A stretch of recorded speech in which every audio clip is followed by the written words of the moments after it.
Hola, buenas noches, bienvenidos a un episodio más de Zorro Filosófico, que en esta ocasión vamos a regresar a una sección que les gustó bastante en el canal, que es Zorro de Noche.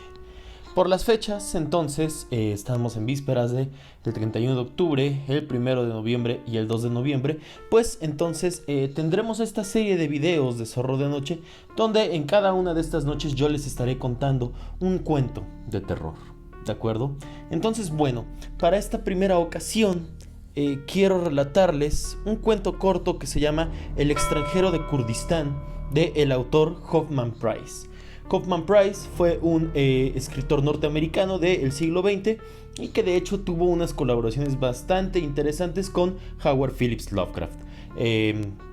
El cuento más interesante y más célebre de esta cooperación fue aquel que se llama La llave de plata, el cual es un clásico ya del corpus Lovecraftiano. Entonces, pues voy a comenzar a leer este cuento de Hoffman Price que, les repito, se titula El extranjero de Kurdistán. ¿Sostiene usted que el culto al demonio concluyó con el final de la Edad Media y que sus adoradores se extinguieron?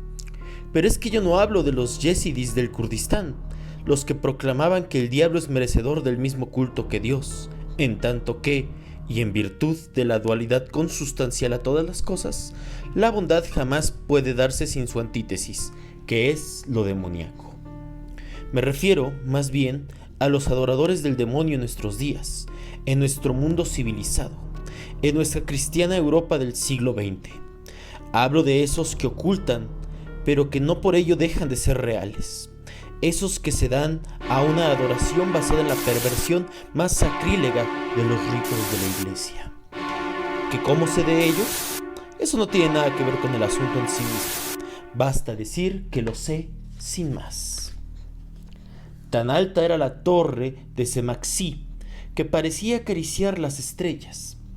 Tan profundamente arraigados estaban sus cimientos que se hundían en la tierra tanto como la torre llegaba al cielo. La luz de la luna bañaba su cúspide mientras su base quedaba envuelta por 7 velos de oscuridad. Antigua como las pirámides era esta gran pilastra de granito que tomó su nombre de una ciudad en ruinas tan vieja como la propia torre, ruinas que se expandían alrededor de su base. Una forma oscura se acercaba, avanzando ligera entre las ruinas. Una oscuridad aherrojada de sombras, una presencia fantasmagórica que se movía con siniestra certeza. Aquella sombra se detuvo de repente y su inmovilidad pasó a formar parte de la oscuridad circundante.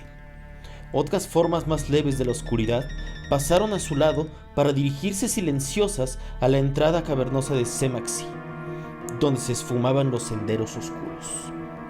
Nada ni nadie, sin embargo, poseía la conciencia de la presencia de aquella forma fantasmagórica que todo lo observaba desde su inmovilidad, desde su posición privilegiada. Se abrió una nube. Un rayo de luz de luna cayó sobre la oscura forma sintiente, disolviéndolo todo salvo su oscuridad. Y esa oscuridad de la forma, empero, se reveló como la de un hombre cubierto por una capa negra y tocado con un alto sombrero igualmente negro y forrado en seda. Se hizo otra resquebrajadura en las nubes. Hubo así más de luna y fue más perceptible la silueta de aquel hombre, de aquel extranjero, pero menos que todo lo que le rodeaba. El extranjero tenía la nariz afilada como un ave de cetrería. Sus ojos eran fríos y despiadados como los de un ídolo azteca, y sus finos labios mostraban una sonrisa cínica. Era un hombre implacable aún en su derrota.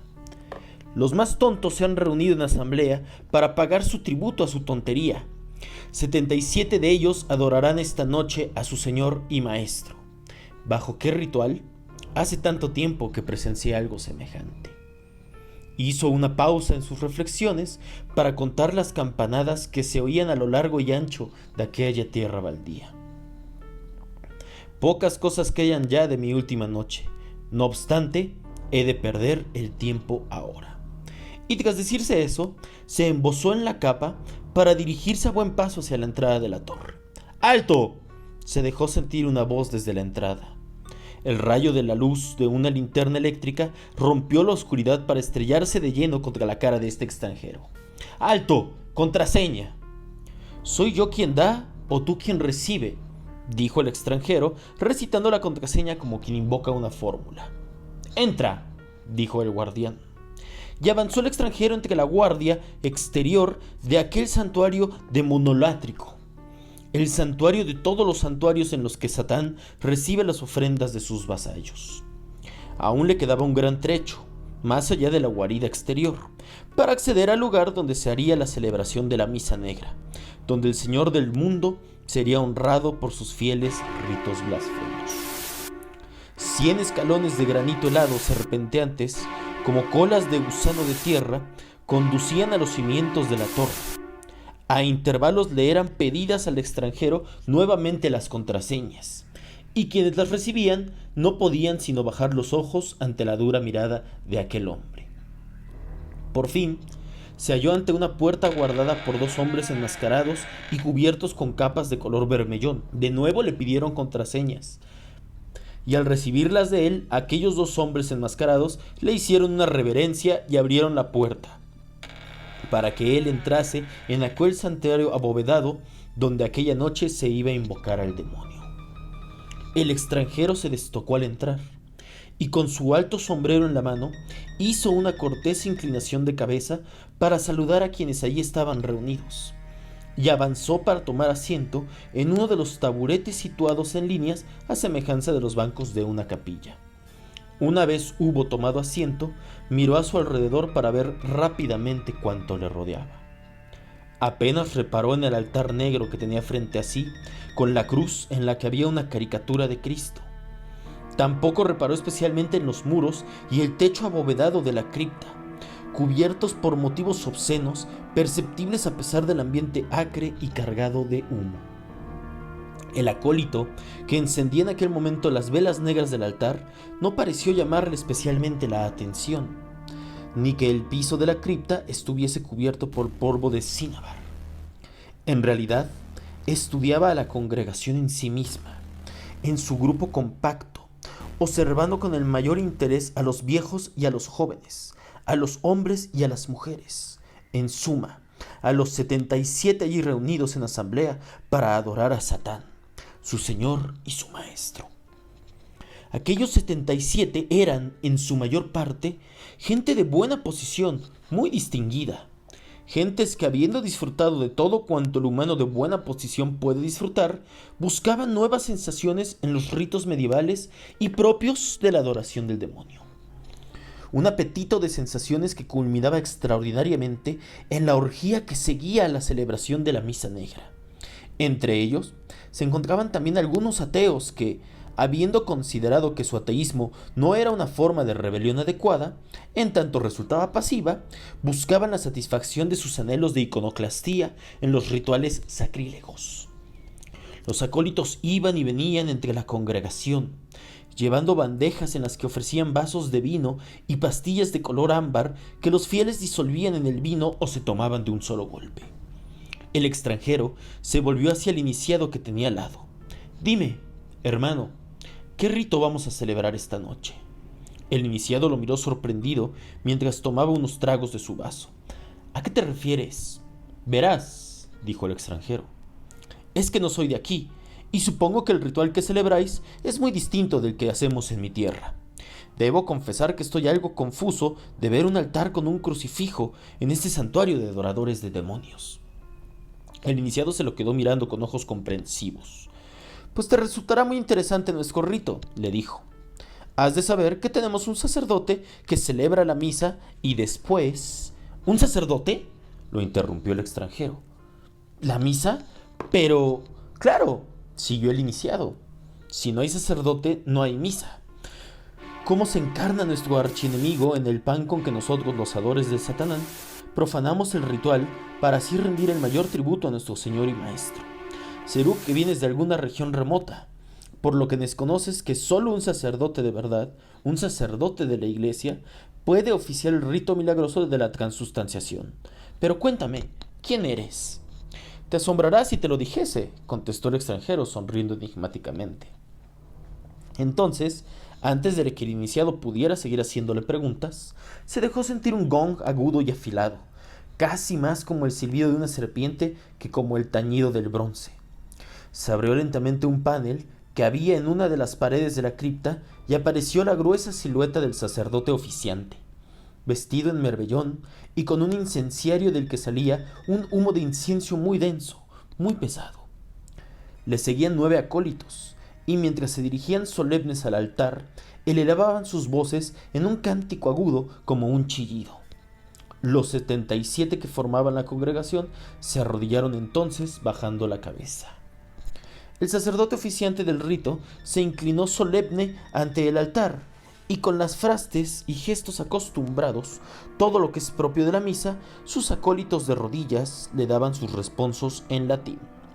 Luego, bajó los peldaños que llevaban al altar y dio inicio a sus invocaciones al demonio. Oriflama de iniquidad, tú que guías nuestros pasos y aportas la fuerza para que seamos más duros y resistentes, recibe nuestras súplicas y nuestras oraciones. Señor del mundo, oye pues las oraciones de tus vasallos. Padre del orgullo, defiéndenos contra la hipocresía y contra los favores de Dios. Maestro, tus fervorosos vasallos, imploramos de ti la bendición de nuestras iniquidades con las que las almas y las conciencias moran en el mundo. Se puso de pie el sacerdote y dijo: yo a ti, oficiante de este rito, te conmino, te llamo a descender de esa cruz y a encarnarte en este trozo. El sacerdote, subiendo otra vez los pocos peldaños que conducían hasta el altar, se volvió entonces a los fieles adoradores y les dijo con la mano izquierda: Hoc est enim corpus Deum. Mientras los supuestos adoradores del diablo continuaban con todas estas cosas, se escuchó una voz que decía: ¡imbéciles! ¡Cesad en esta parodia estúpida! Era la voz del extranjero, una voz que tronó en la capilla abovedada como una trompeta que llamase a la destrucción. Aquella voz sobró el silencio inmediato entre los adoradores de Satán. No se oía ni un suspiro. Los acólitos parecían demudados. El sacerdote a duras penas mantenía el control de sí mismo, avergonzado y temeroso de la fiera mirada de aquel extraño. ¿Quién eres?, logró preguntarle al fin el sacerdote. ¿De qué autoridad te crees investido para interrumpirnos? Y entonces, en ese momento, el extranjero contestó: ¿y tú, que te dices sacerdote de Satán, me preguntas quién soy? Soy Arimán, al que los persas temen. Soy el pavo real blanco. Soy el que adoran los hombres en los más recónditos lugares del Kurdistán. Soy la estrella de la mañana. Soy ese al que pretendéis invocar. Y he aquí que he vuelto en mi forma mortal para ver de frente a mis verdaderos enemigos y derrotarlos. Señaló entonces hacia el altar y dijo: he aquí mi más noble y respetable adversario. No creáis que intento vencerlos. ¡Cuán imbéciles sois, bestias malnacidas! ¿Suponéis acaso que puedo mofarme de quien me ha estado sosteniendo a lo largo de estas edades? ¿De veras creéis que me adoráis mediante estas tontas mascaradas? Al celebrar esta parodia de la misa, no hacéis más que reconocer la divinidad del crucificado, en tanto que pretendes burlarse de él. Al tomar el pan, no hacen más que aceptar en cuerpo y espíritu a ese, por mucho que supongáis destruirle. ¿Y es así como me servís, vosotros que me tenéis por vuestro señor y maestro? ¡Impostor!, gritó el sacerdote violentamente. ¡Impostor que proclama ser Satán! Los gritos del sacerdote sacaron de su inercia paralizante a los 77 fieles ahí congregados y despertaron su furia. Aullando y soltando escupitajos, comenzaron a moverse sobre sus pies para rodear al extranjero, amenazantes. Pero al instante, un fuego elemental, rojo, alimentado por milenios de sol, rodeó protector la forma humana de Satán, y éste, con la misma altiva voz y fría e imponente, les dijo: idiotas, mentecatos, os castigaré severamente. De nuevo, ante las ruinas que se expandían por los alrededores de la torre de Semaxi, el extranjero entre las sombras, según él mismo se había revelado como el diablo, aparecía solo, rodeado de oscuridad, y hablaba como si alguien lo escuchase. Nazareno, dijo, desde aquel día en que te lancé mi reto, dándote a escoger además las armas con las que nos combatiríamos a lo largo y a lo ancho de la tierra, no he hecho más que tonterías. Qué poco supe del estúpido alcance de mis palabras. Hizo una pausa, alzó los ojos al cielo por un momento, como si buscara un alivio, un descanso a su duro mirar, y prosiguió.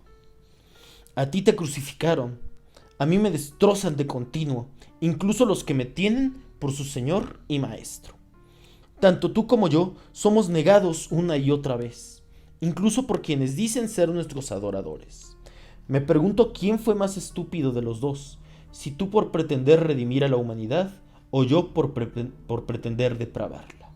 Y diciendo estas palabras, Satán echó a caminar con la cabeza gacha, perdiéndose entre las ruinas.